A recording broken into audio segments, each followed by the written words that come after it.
Which NFL head coaches have the hottest seats in the sport? What's going on, football fans? Welcome to the BLV.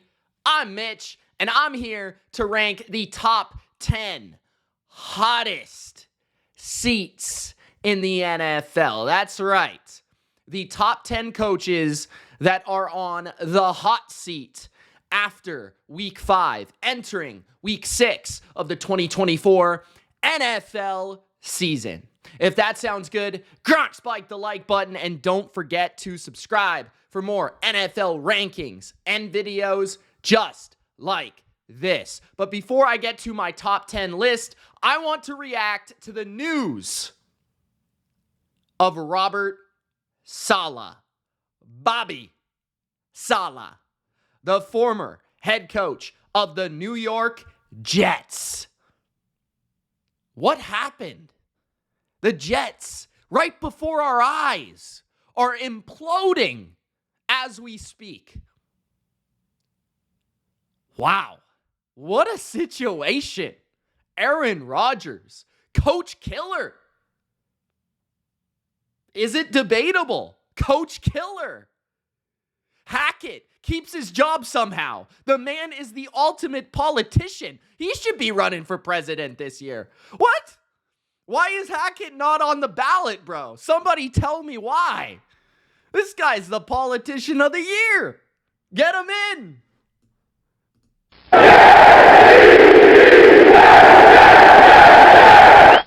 You can always count on the Jets for being incompetent, baby.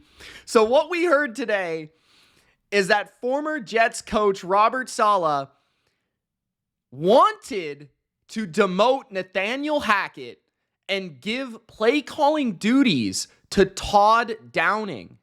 I believe Todd Downing was once upon a time the offensive coordinator and play caller of the Tennessee Titans. I think last year, if I'm not mistaken. And according to the reports, 5 minutes later, Robert Saleh was fired. Not 6, not 7, not 8.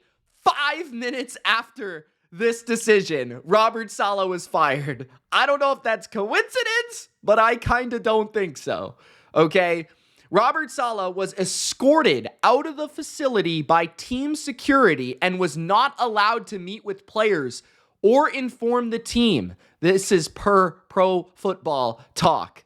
There was no meeting with players to inform or anything like that.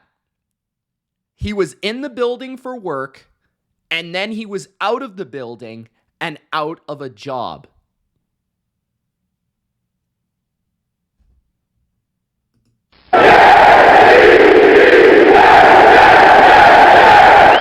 That's the Jets. As a Patriots fan, I can't help but laugh, bro. They were so excited for this season. They were so elated. They were so pumped. And honestly, I kind of want to see the Jets be good. I know. I'm a Patriots fan. I get it. I'm not supposed to want this. But I wanted the Jets to be good because Aaron Rodgers on a good football team with an objectively good defense and a couple fun playmakers in Garrett Wilson and Breece Hall. That's fun for football. That's fun for the AFC. That gives a different storyline. The Jets being good, like a New York team actually being competent, which is something we have not seen for a while, it feels like. I know the Giants made the playoffs a couple years ago, but you get my point, right? Like,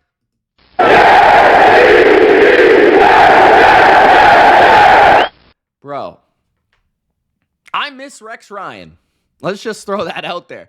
But I told you guys, like I've been saying on this channel for I don't know how many years. Pat myself on the back real quick. I've been telling you, Bobby Saleh, Mr. Run up and down the stairs to get himself jacked up, is simply a hype man. He's a clapper 2.0. He's Jason Garrett. What does he do, bro? What does he do? Other than screw up game management, other than try to hug his quarterback and not get a hug from his quarterback, other than directly throw Zach Wilson right under the bus each and every game that he lost in the previous 2 seasons, what does this man do? I understand he's a defensive coach, but he's not even the defensive play caller. He's not even the defensive coordinator. So how much credit can we really give it to Robert Saleh, right? Like, I actually thought one of the things going for him was that players liked him. But clearly not enough for him to keep his job this year. Clearly not enough for Aaron Rodgers to just go to ownership or whatever and say, hey, we got to keep my buddy Hackett because that's my boy. Let's get rid of Saleh because he's annoying. He wants to hug me, and I don't like hugging people.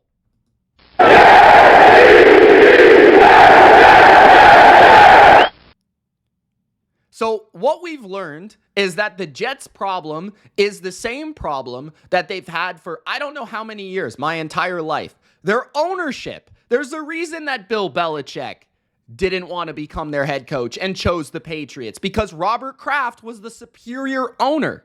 That was the reason at the end of the day. And that's the reason the Jets didn't draft Tom Brady. And that's the reason Tom Brady and the Jets didn't have 6 Super Bowl rings. I'm sorry to break it to you, Jets fans, but that's what happened. And now you finally get this Hall of Fame quarterback, 40 years old. He comes out with the flag, bro. And then 5 seconds in the game, snaps his Achilles.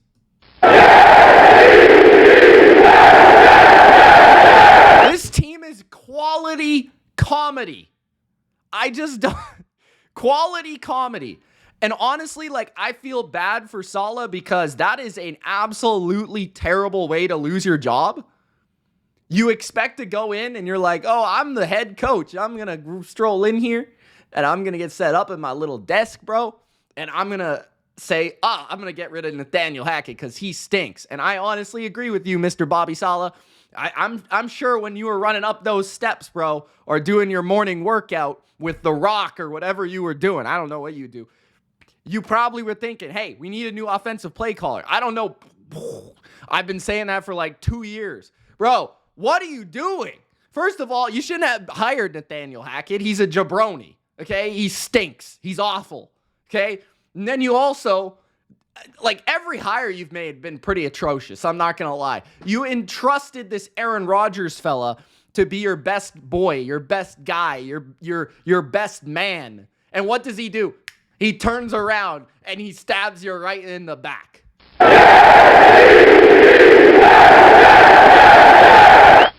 So when you think about it, ownership has been the problem. And I saw some tweets from some fans, and I want to read those out. Robert Saleh didn't draft Zach Wilson. He didn't sign a 40-year-old hippie addict to replace him, and didn't bring in Nate Hackett. He's the fall guy. The problem continues to be ownership. Robert Saleh goes down while Nate Hackett survives. The unchecked power of a 40-year-old Aaron Rodgers knows no bounds. We also saw some tweets about Robert Saleh in terms of what he did positively throughout his time with the Jets, and that's defense. Since the 2021 NFL season, Saleh's first in New York. The Jets defense is first in points per drive, first in EPA per play, and third in success rate. Despite playing the 4th most snaps over that stretch, Saleh never solved the quarterback problem, but man, he delivered on defense. So there were some things about what Saleh did that was positive. The defense. I think specifically they have built a pretty interesting and talented roster throughout that time. But of course, Zach Wilson didn't pan out. That hurt. And of course, I think as well, he's not a great coach. I mean, 20-36 as a head coach. I think you could argue he is a great defensive coach, or maybe he's a great defensive mind, or perhaps he's a good defensive coordinator. Maybe in some sort of way, shape, or form, he is that. There is no denying that based on his track record in San Francisco and New York with what he brought to this team, based on what they were defensively before that. But 20-36 as a head coach, no matter your quarterback position, is not exactly ideal. Also, on top of that, his best seasons were at 7-10, and that felt like an accomplishment for him. He constantly messed up in, late game situations. He constantly felt like he was overwhelmed by the media, and he just wasn't a great head coach. He just doesn't bring a lot to the table that brings his team an edge or an advantage. And I don't necessarily disagree with this firing. I will say, though, that everybody on the Jets staff pretty much deserves to be fired. They all stink. They're all awful. Nate Hackett is even worse than Bobby Saleh, okay? At least Saleh stays in shape, bro. Come on.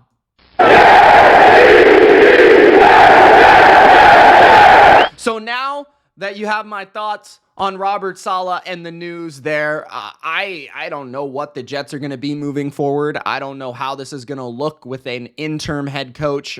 I don't know.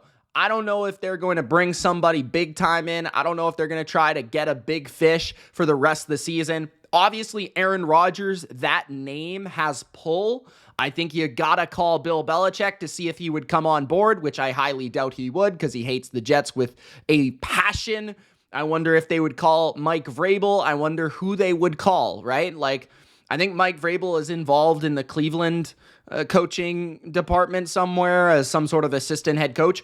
Perhaps you could get him. I don't know how that would work exactly, but I don't know. Someone big time that's respectable, that would have the respect and the admiration of Aaron Rodgers. Because clearly Rodgers doesn't trust a lot of people and does not have respect for a lot of people, including Matt LaFleur, by the way. So you would have to find someone pretty manly, I think pretty much. But I would say an elder, I would say an older gentleman, or perhaps somebody that is older than Aaron Rodgers. Also somebody that is just has a track record of success and that can be respected by Aaron Rodgers. Because in order for this to work, they're going to have some sort of vibe. And it also feels like it has to be a defensive guy, or it has to be some sort of general coach, like not a offensive play caller type, because that feels like that is Hackett. And because Aaron Rodgers is the owner of this team, he's not going to let anybody else be the offensive coordinator than the greatest in the game, Nathaniel Hackett. Now that we have discussed the Jets, let's move on to our top 10 hottest seats in the NFL in 2024 after week 5. Let's begin at number 10.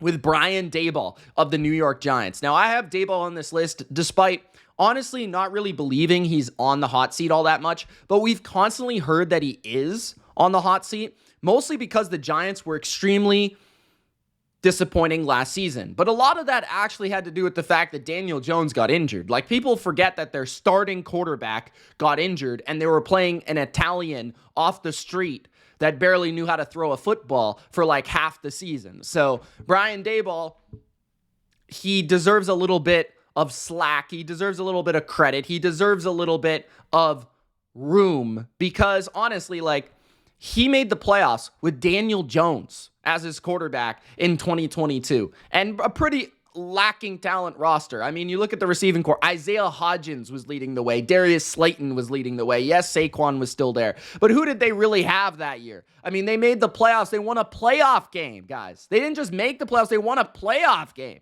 okay? And Daboll right now, he's calling plays. He's in his bag. I mean, did you watch that Seahawks game? They didn't have Malik Neighbors. He's in his bag, and it feels like the Giants are going to be pretty competent and pretty competitive this year, despite some holes at safety, the secondary overall, the defense being fairly mid, although I like their pass rush. And then the offense still struggles a little bit on the O-line, but definitely drastically improved. The run game with like a vanilla running back and Devin Singletary. Hopefully Tyrone Tracy Jr. gets more carries. Receiving core, I think, is the most talented that Daboll has had by a long shot, especially Wandale, the way he's playing along with Malik Neighbors. Tight end, pretty pathetic. But quarterback, Daniel Jones is looking decent right now. He's not great. He's not a guy that's going to carry a franchise or a team. But if Daboll can get another 7 to 10 wins out of this, I mean, that's extremely impressive. So to me, like, Daboll would not be the guy that's on the hot seat with the Giants. But I bring this up because there have been a little bit of rumors and smoke surrounding Brian Daboll in past seasons. Maybe the fact that he has lost the locker room in previous seasons or points in seasons. There's just been rumors surrounding this. So I wanted to put him at number 10. I think the guy that's actually on the hot seat in New York is Daniel Jones, as evidence by the hard knock situation where they wanted to trade up for Drake May and get a quarterback. But instead, they ended up getting probably the best receiver in the draft in Malik Neighbors. But I will say Drake May would have also been a fantastic draft pick. Go Pats. But at number 10, I got Brian Daboll, who I think is a good coach. I don't know if he's a great coach, but I think he's a good coach. I've always liked Brian Daboll. In Buffalo, he did great things. He's a Patriot at heart, of course. You know, he coached the multi-tight end formation of Gronk and Hernandez. He was there during those peak years. So I think Daboll is a good coach, and I think he has a lot of offensive prowess to his game, which is what you want. But he also brings a little bit of an edge, and he definitely seems to fit New York. I think that he gets the vibe there. So I don't necessarily see him being on the hot seat, but I do think he is a warranted number 10 because of the rumors. At number 9, I've got Sean McDermott. Sean McDermott's my number 9, and it's because I think when you have Josh Allen and you've had all these seasons with Josh Allen, who is clearly on any team, all 32, it doesn't matter. You could put Josh Allen on Carolina, you could put Josh Allen on Miami, you could put Josh Allen on Tennessee, New England, you could put Josh Allen on Indy, you could put Josh Allen on... It doesn't matter, right? It doesn't matter. He'd be a top 5 quarterback in the NFL. Okay, so, and he'd probably take that team to the playoffs. I don't care. If he's on New England, they probably make the playoffs. If he's on Carolina, maybe they don't make the playoffs, but they're probably much better, right? Like, you get the point, okay? If Josh Allen is on a team, they're probably pretty good. So how much credit does Sean McDermott actually get? Now, Sean McDermott, in my opinion, is definitely an above-average defensive coach. He's an above-average defensive mind. But how many seasons are we going to see the Bills disappoint in January, in the playoffs, in a big game, specifically because of their defense? Right? How many times are we going to see the defense get sliced, diced in the playoffs against Mahomes or Burrow or whoever else, right? Like, the only guy he's had success against is Lamar, a guy that sucks in the playoffs. Like, really, come on.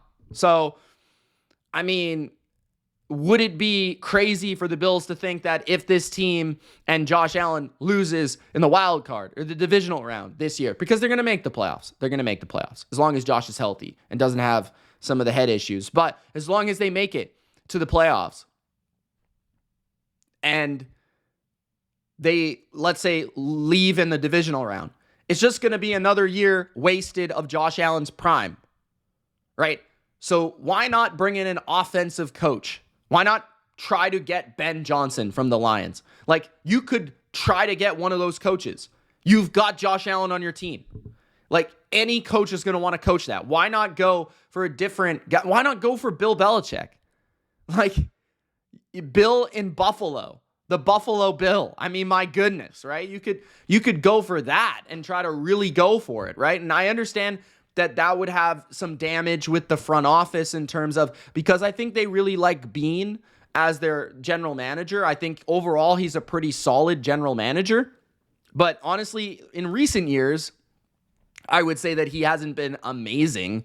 I definitely feel like, a couple of years ago when Allen was on that rookie contract, they did definitely have a loaded roster leading up to that. But I would say, like, recent years, it's been kind of like not as good. I don't think the Bills are like the most loaded team in football, but I definitely think that Bean is a good general manager. So I think that's honestly the thing that's keeping them there, is that kind of relationship that's installed this consistency, installed this legitimate program and culture in Buffalo where they're a winner and they feel like a team that's consistent and going to be there every year. But how much of that is truly just Josh Allen being a gifted quarterback that's going to take most to every team to the playoffs? So to me, like, I think there is a ceiling argument with McDermott. Can he get them over the hump? Can he get them through the roof? Can he get them to the ceiling? Now, I will say unfairly to McDermott, right now, he has a lot of injuries that he's dealing with. I would also argue that the team wasn't really built in 2024 to win the Super Bowl. It was sort of a rejuvenation, a retooling team this year to kind of set them up for the future.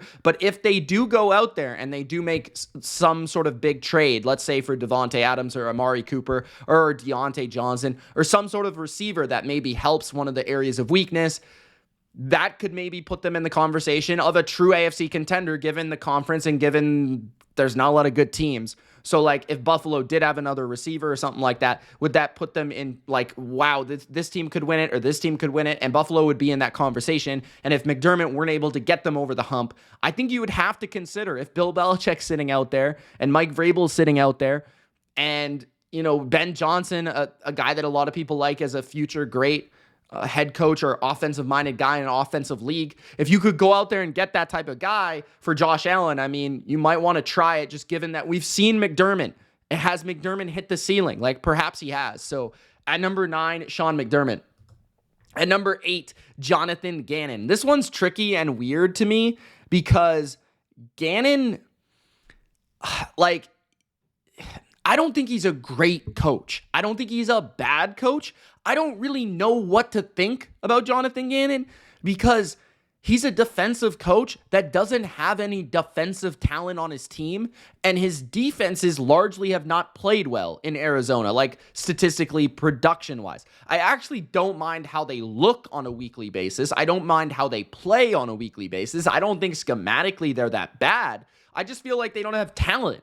So, like, how do I really necessarily judge a coach who, for whatever reason, does not have any talent on his side of the ball, and all the talent is on the other side of the ball, and you have a quarterback in Kyler who's paid a bunch of money, who is kind of good, but kind of not that good? Like, so what do you really make of this? Like, how much of the blame is on Kyler? How much of the blame is on the general manager for not really pushing forward and bringing in some defensive assets for his head coach? Like, how do you necessarily blame Jonathan Gannon? At the same time, he hasn't really done anything extraordinary, and it's not like he is an offensive guy that's tied to Kyler Murray and the success of that offense.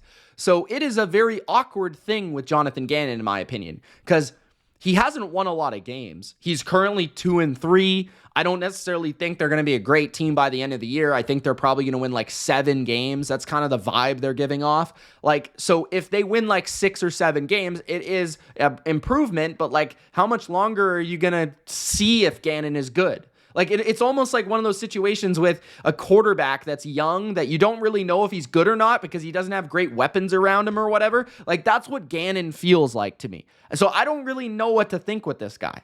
All right, so I have him at number 8. I think he could be interesting. He doesn't give off that he's a great coach. To me, like, I would be looking to upgrade if I were the Cardinals, personally. But I don't necessarily think he's an awful option either. So you guys let me know what you think about Gannon. I have him at number 8 here. At number 7, Zach Taylor. Zach Taylor is my number 7 of the Cincinnati Bengals because currently the Bengals are 1-4. So he's very much in the same boat as Sean McDermott, right? Like, the Bengals have had a lot of success with Joe Burrow, but how much of that has been Zach Taylor driven? Personally, I think Zach Taylor has been a pretty solid coach during his tenure in Cincinnati with Joe Burrow, and especially when Joe Burrow has been healthy. I also thought that he bought a lot of room for error once he went 9-8 without Joe Burrow and with Jake Browning as his quarterback, right? So I think that that was a big deal for him to be able to put up that record despite Burrow being injured and starting off the season very sluggish. And I thought that did a lot retroactively for his success, right? But I would also look at Zach Taylor and say, the offense that he runs, he's an offensive-minded guy. You look at the coaches from his family, Press Taylor, like some of the other guys, not imaginative. You do make an argument that whenever one of their big-time players is out, their offensive production drastically changes and drastically loosens, right? Like, Jamar Chase hurt, they would drastically drop off in a big way. T. Higgins hurt, we've seen the drop-off.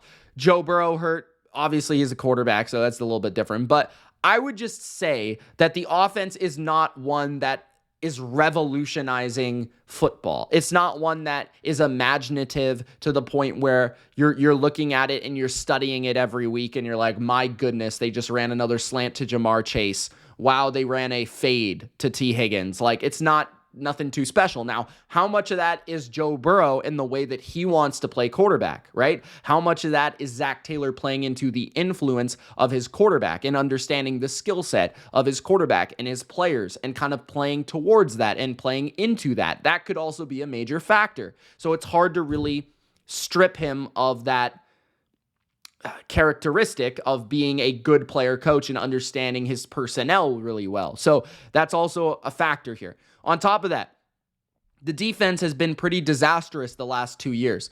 Do you start to ask if they move on from their defensive coordinator, Lou Anarumo? Like, do they maybe move in a different direction? maybe try to go with somebody a little bit different to potentially save this defense that's been really, really lousy the last year and a half? Do you perhaps talk about the defensive personnel not being up to snuff? Do you perhaps talk about the situation from ownership and from general manager positions where they've been very conservative in terms of acquiring players specifically in trades and things of that nature the last couple of years? So there's a lot going on there in Cincinnati, but I think that somebody deserves blame if this team does not get to the playoffs. And I think that most likely it would be Zach Taylor. You currently look at the production that Joe Burrow is taking on and that he is producing. I mean, he's like the number one quarterback in passing touchdowns, the number one quarterback in EPA. Like, he's playing outrageous football. Jamar Chase looks really good. T. Higgins looks like T. Higgins. They're getting some production out of Moss and Brown in the backfield. Like, Joe Mixon isn't really missed all that much. The O-line is actually playing better than we've ever seen the O-line play. So some of that is Zach Taylor, but some of that is also just these guys being really good at receiver, really good at quarterback. Like, and then he's not able to really manage the game that well against the Ravens in a huge game. He's had some poor clock management, game management sort of situations. You do kind of wonder if the Bengals had a guy that's had success elsewhere, if they could go out and get, again, like Belichick. Imagine Belichick and perhaps Josh McDaniels with Joe Burrow. And could McDaniels run a similar offense that they already run, but maybe with a little bit more flavor, perhaps maybe a little bit better offensive line play? Also, the defense, Belichick would instantly upgrade it, right? So you wonder about Belichick, or you wonder about Vrabel, you wonder about any of these guys, right? Again, same conversation to be had with Ben Johnson in terms of like, well, obviously he would want to coach Joe Burrow. Like, who wouldn't? And Joe Burrow is signed there long term, so there's security there, right? So, like, the thing with the Bengals and the Bills is that because of the quarterbacks they have and some of the players they have and the infrastructure they have, even though the Bengals are a cheap franchise, they could pretty much get any coach they wanted. Belichick's already coached in Ohio in his career. He could definitely go to Cincinnati after coaching for Cleveland, right? Like, there's nobody that likes Paul Brown more than Bill Belichick, so you could obviously see him going to Cincinnati. So for me, like, Zach Taylor, just maybe like he's an okay coach that's had some success because he's in a really good situation and he's actually pretty good at kind of dealing with players and things like that. But then you also talk about the culture that's kind of been let down in Cincinnati. Like, there's a lot of egomaniacs in that locker room that are out of check right now. Like, there's not that strong presence from Zach Taylor that he's allowing these guys to kind of do what they want and freewheel and say what they want. And Cam Taylor-Britt talk crap every week, and Jamar Chase and T. Higgins throw tantrums every week, and like Joe Burrow just do whatever he wants. I mean, it's just a weird kind of culture as well in Cincinnati right now. They're like, feel like they're better than they are, and they don't try half the time despite being 1-4. Like, so it reflects on the coach, in my opinion, and perhaps he's too nice of a guy. I don't know. So to me, that's why he's on my hot seat list. At number 6, I have Matt Eberflus of the Chicago Bears. Eberflus actually has proven me wrong in terms of how good of a defensive coach he is. He has turned around the defensive program in Chicago pretty drastically. Their defensive line plays better than their talent level. He's done great things with their secondary. And honestly, the Bears have one of the best defenses in football and have for the past year and a half. And I think that's reflected on the defensive coach, Matt Eberflus.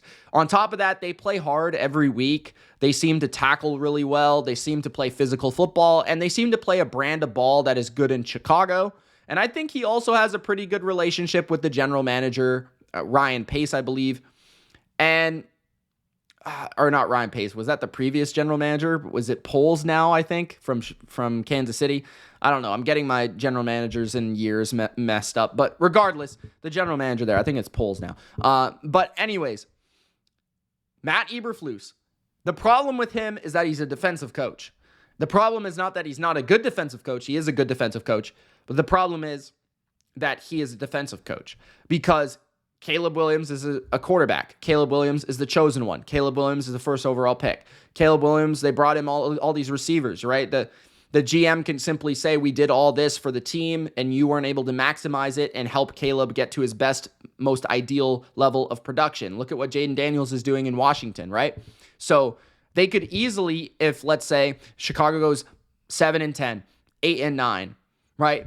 if they don't go 9-8 or 10-7 and they make the playoffs, then I think Matt Eberflus has a legit chance to lose his job, because there's going to be candidates out there that will want to coach Chicago. There's going to be candidates out there offensively that are pretty interesting for Chicago because Caleb Williams, right? So, and Chicago's going to be all about getting the most out of Caleb, whether they're right or wrong, and whether or not Matt Eberflus deserves to lose his job or not. The simple fact that he's a defensive coach with a first overall pick quarterback that may be inconsistent and struggling, that could actually end up losing him his job. So at number 6, I have Matt Eberflus for that simple fact. At number 5, Mike McCarthy of the Dallas Cowboys. McCarthy's an interesting one because Jerry Jones tends to give a long leash to his coaches. And on top of that, Mike McCarthy is not a bad coach. Like, he's actually a decent coach. But the thing with the Dallas Cowboys is that decent is not good enough. He's actually a better coach than Jason Garrett. He's a better coach than what they've had in recent years, in my opinion. I think McCarthy has been an upgrade there. Like, he's brought consistency to the Cowboys. He's had 12 wins, like 3 years in a row. He's had a playoff win against Tampa Bay. He has kind of lost to teams that are, like, he's lost to San Francisco twice, right? Like, he's lost to Kyle Shanahan twice. There's no shame in that, honestly. He lost to Green Bay, which was kind of embarrassing. I'm not going to lie about that. That was definitely an upset. But that's really the only black mark, in my opinion, on Mike McCarthy's run. I think that overall, the offense, I think there's games where he is excellent as a play caller. I think his offense is not like the most imaginative, but I think it's not bad. Like, I think it has good balance. I think it puts control in the hands of Dak Prescott, their franchise quarterback. I think largely they've had good offensive line play. I think mostly they've had good run games, although I would say that this year it's been a little bit less so. I think what's really hurt him, honestly, is like the defensive side of the ball has been a bit inconsistent. And he's been, they've had that kind of pull to have Dan Quinn in there. They've had the pull to bring in Mike Zimmer because of the previous matchup. And those are big name defensive coordinators and former head coaches that are running these roles and almost giving him another type of guy that's a defensive coach. I would also say, though, that McCarthy is like fairly average, right? Like, I would say that he's around mid right now, maybe a little bit above that, but honestly, like closer to mid than great. And I think what Dallas has always been lacking is a great coach, is a great just scheme difference maker, like rather offensively or defensively, to give the true edge to the Dallas Cowboys that they need. Like, I think personally that Jerry Jones has been too conservative with his hires, and he has not been willing to go out there and make a big-time splash. He's not been willing to go out there and get a big-time personality. He's not been willing to go out there and get a kind of an unconventional hire that's got a lot of creativity to him, or young, right? Like, he was never going out there to go hire Kyle Shanahan or Sean McVay or Matt LaFleur, like a young guy. He wasn't going out there to hire Bill Belichick this offseason. He didn't go out there to go get a big name. So to me, I think that change might be coming to Dallas if there's disappointment in Dallas, which disappointment in Dallas is a lack of playoff success. And that's not really McCarthy's fault this year, in my opinion, because I just truthfully don't think they're that good. But who knows? A change in coach could definitely make a difference for sure and help elevate talent that perhaps is already there, but you can't really tell because McCarthy is okay, but he's not a guy that's elevating the whole defense or the whole offense or whatever. So at number 5, Mike McCarthy. At number 4, Antonio Pierce of the Las Vegas Raiders. I just think Antonio Pierce, week after week, continues to prove he is incompetent. Like, he is not an NFL head coach. He might be a positional coach. He might be a defensive coordinator one day. He is not a head coach. He is supposed to be a general. He's supposed to be a good game manager. He punts the ball more than anybody at, like, the opposing team's 45-yard line. Like, who does that every single time? He has a big personality, and I think that he relates to his players, but overall, his culture does not reflect that. I mean, Devontae Adams asked for a trade almost immediately this year. Max Crosby is talking nonsense to the media. They can't figure out the consistency with the quarterback position. He doesn't seem to have a handle on anything. So Pierce, to me, he feels like another kind of Robert Saleh with the media. I don't know, man. Like, and he's not, I don't think as good a defensive coach. He's not a schematical edge type of coach. He's not a genius by any means. He's not the defensive mind. He's not the defensive coordinator. Like, Raiders fans and some fans may like wrongly speculate that. He is not. Like, that is not his thing. He is not even involved with that really to a huge degree. Like, yes, he has more influence and flavor there, but not, he's not an offensive guy clearly. Like, to me, he's just a guy that was liked by the teammates and the players, and he was the opposite of McDaniels. He was the utter opposite. He had aura. He had charisma. He was kind of like Dan Campbell-ish, right? And that has not worked with them because he's just not a good game manager. He's not a good coach, like, honestly. So to me, he's just incompetent. Like, he does not deserve to be in that role. And that might not be his fault. Maybe he's just inexperienced. But at number 4, Antonio Pierce. At number 3, Dennis Allen. Dennis Allen is at number 3 because if he does not make the playoffs with this Saints team, he's going to get fired. Like, he has done nothing in his NFL career as a head coach. I actually would, if I was a head coach of a team and Dennis Allen got fired, I would love to have him as my defensive coordinator. I think Dennis Allen is a good defensive coach, like, most of the time. His game plan against the Chiefs aside, I think that Dennis Allen has coached some of the best, most consistent defense in New Orleans for the past 5 to 6 seasons. And I think he's a good defensive coach. Now, I don't think he's a great head coach.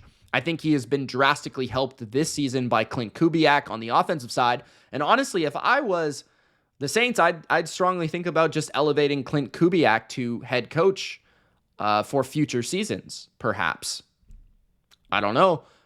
Maybe going that route might not be a bad idea as you transition with your roster, but this is an older team, a veteran team that still believes they're in a win-now window. The general manager and the front office consistently treats this roster like they're in a win-now Super Bowl window.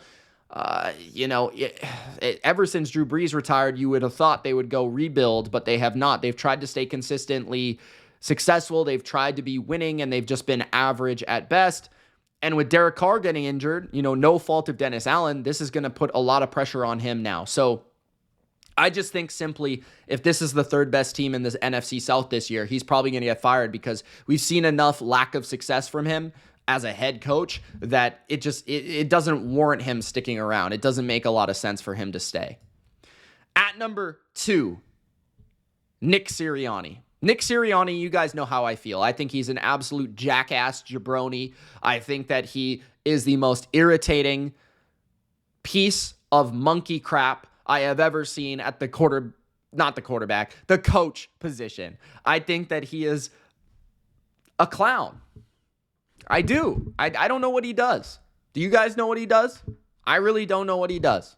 So someone please comment what Nick Sirianni does other than have a fat Italian guy be his bodyguard on the sidelines. Like, what does he do? Honestly, he's just a Shane Steichen product. A Shane Steichen vulture. What is he? A Jason Kelsey product. Like, dude has like arguably the most talented team in the NFL and can't do shit with it. He's lucky he has a strong personality at quarterback because Sirianni feels like he is a roller coaster of emotions. He is immature. He is emotional. You don't want that as your head coach. He's a clown. He's a clown. He stinks. Wait. He's not even that good at managing the game. I would say he's not bad in that department, but what does he do? He doesn't call plays. There's a reason they had to get new coordinators, and that wasn't even really his task. He didn't have the decision. Like, they had to get proven offensive and defensive coordinators that have had success in other places because Nick Sirianni is incompetent. They gave him the experiment last year. It fell apart. I don't know if the players really respect him all that much, to be honest. So I think he stinks. Number 1, Doug Peterson. Doug Peterson, the former Eagles coach. Now, I respect Doug Peterson and his career. I think he's done great things. And I think the biggest problem with Doug Peterson is that Jacksonville thinks Trevor Lawrence is good. Trevor Lawrence is not that good. I think that's the biggest problem. On top of that, I think Trevor Lawrence is highly paid, so he's not going anywhere. So the problem is that Doug Peterson actually progressed Trevor Lawrence's career to the point where he got paid like Daniel Jones with Brian Daboll, But for the same reason Brian Daboll's on the hot seat, Doug Peterson is, because that player has regressed and that player has not proven to be consistent at that position. On top of it, I think there's other reasons Peterson could be fired. His fourth down decisions have been nonsensical and absolute clown show. On top of that, his offensive line has never progressed under his watch, which was something that was a strength in Philadelphia, mostly due to personnel and probably positional coaching. He also doesn't have nearly as strong of a staff around him in Jacksonville as he did in Philadelphia, which largely helped him get his success. And he is kind of, in a way, a one-trick, one-hit wonder. Like, he had one amazing season in Philly, and otherwise he's been a pretty consistently average coach, kind of like a Jeff Fisher, where he was just consistently there. Like 8 wins, 9 wins, right? Like, I want to look this up, actually, where Jeff Fisher, I think, was always 8-8. I think that was the whole gig with Jeff Fisher. Doug Peterson, if we look at his career resume, like, I've always liked him. I thought he was a good players coach. I think he had a little offensive upside. But coaches also go through, like, times in the NFL where they're really good and times where they're not as good. And perhaps the game has somewhat passed him by in terms of being a very good coach, and maybe he's just an average coach, or maybe not even that anymore. But we look at, okay, so 2016, 7-9, then 13-3 Super Bowl championship in 2017. After that, he's been 9-7, 9-7, 4-11-1, 9-8, 9-8, 1-4. So he's won 9 games 1, 2, 3, 4 times. And otherwise, he's won a Super Bowl. He's won 7 games, 4 games, and currently 1-4, which he'll probably have a losing record this year. So Peterson, he's probably going to lose his job because Jacksonville's ownership is sick of losing, and they could perhaps throw a lot of money at a big fish to help bring Trevor Lawrence along and to bring success to the Jacksonville football program. So that is my list for the hottest seats in the NFL. If you guys enjoyed, spike the like button and don't forget to subscribe. It's Mitch. Thank you so much for watching. We'll see you in the next video. Deuces.